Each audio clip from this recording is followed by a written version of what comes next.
What is the best loophole on an exam that you've ever witnessed? My economics teacher, Mr. Hayes, was absolutely notorious for his brutal final exams. This dude would fail half the class every semester, and everyone knew it. The final was worth 60% of our grade, so if you bombed it, you were basically screwed. But here's the thing about Mr. Hayes. He was old school, like, really old school. He always made his tests multiple choice with these ancient Scantron sheets where you had to fill in the little bubbles with the number 2 pencil. And he had this weird obsession with making everything fair and standardized. 2 weeks before the final, he handed out the rules. Standard stuff. No phones, no notes, no talking. But then he said something that made my friend Danny's eyes light up. You may only use a number 2 pencil. Any other writing instrument will result in automatic failure. Danny raised his hand. What about mechanical pencils, Mr. Hayes? Mr. Hayes adjusted his glasses. Number 2 pencils only. The yellow wooden ones. I don't want any confusion about lead, darkness, or consistency.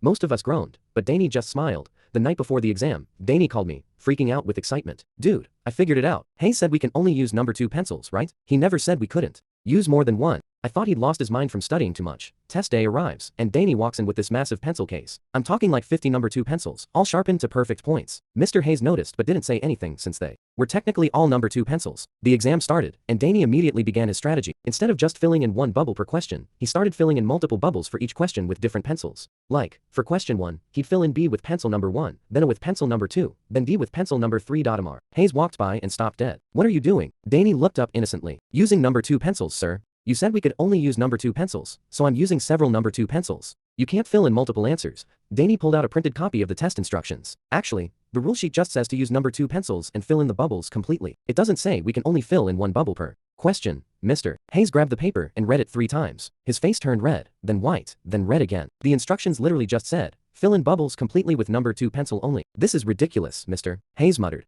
Is it against the rules? Danny asked. Mr. Hayes stared at the paper for like 2 full minutes while the whole class watched. Finally, he sighed. Continue with your exam. Danny kept going with his strategy. For every question, he'd fill in what he thought was the right answer with one pencil, then fill in his second choice with another pencil, and sometimes even a third option. He basically hedged his bets on every single question. When time was up, Mr. Hayes collected all the Scantron sheets, but he held Danny's separately. I need to figure out how to grade this. The next day, Mr. Hayes looked exhausted. He called Danny to his desk after class. I spent 4 hours trying to figure out how to handle your creative interpretation, he said. Technically, the Scantron machine reads the darkest mark as the answer. Since you used the same pencils for multiple marks, it's reading whichever bubble you filled in most completely. Danny had actually been strategic about this, too. For his primary answers, he filled the bubbles in completely and pressed hard. For his backup answers, he'd filled them lighter. You got an 89, Mr. Hayes said, shaking his head. Without your system, you would have gotten maybe a 72, based on your primary answers alone. Mr. Hayes updated his exam rules the very next semester to specify one pencil, one answer per question.